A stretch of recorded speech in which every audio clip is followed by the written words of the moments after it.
turns out this isn't the first time this home has had issues with sinkholes. Rod Carter is live for us tonight above the home in Eagle 8 HD. Rod? Hey, good evening, Jen. You know, I did some checking about this house, and I talked to the president of the company that did a lot of work on the White House, the one that you see there that's partially, or completely, I should say, gone. And he tells me that the homeowner at the time authorized them to do some very specific work, but the work that they did, that they were authorized to do, was not protection against an actual sinkhole. The whole side of it was gone.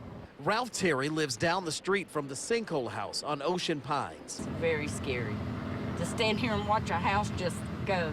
He and Gibby Fletcher have been watching the house crumble into a sinkhole all day, knowing a year ago it could have been him. I almost bought the house next door before I bought this. He decided not to buy because he learned sinkhole stabilization had been done under that home and the one that's now buried in the earth. We checked the Pasco County Property Appraiser's website and found both houses had been stabilized for sinkholes. The only way to truly repair and remediate sinkholes is through compaction grouting. I talked to Jay Silver. He's president of Helicon. That's a company who did work here 2 years ago. He told me the house started cracking, so the homeowner contacted their insurance company. They, in turn, hired a company called MCD of Central Florida, who recommended compact chemical grouting. Jay tells me the homeowner, however, decided on underpinnings, which are foundation piers placed beneath the house. They only secure the structure, not sinkholes. That would be able to lift and close up some minute cracks, but will not protect a home from a massive cover collapse. Jay also told me compact chemical grouting deals with the soil, and had that been done, this likely never would have happened.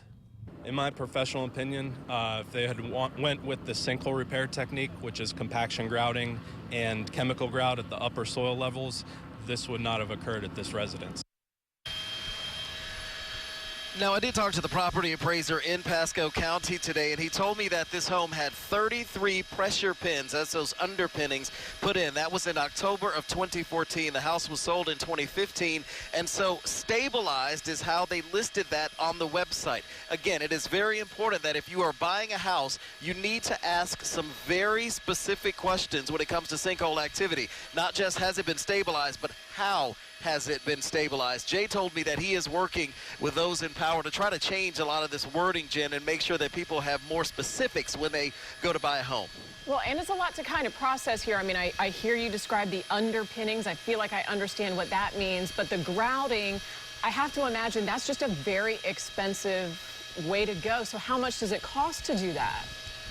You know what, the cost does vary depending on the severity, and you're right, it is a lot more expensive than doing the underpinning. So the grouting can go $100,000, $300,000, and that's typically the problem. People may get insurance money and they want to kind of save themselves some money, so they do the underpinning instead of doing the grouting. But it's important, if you want to shore up the soil underneath your home, you have to do something like chemical grouting, concrete grouting. You cannot just do the underpinning. That only deals with an actual structure, Jen.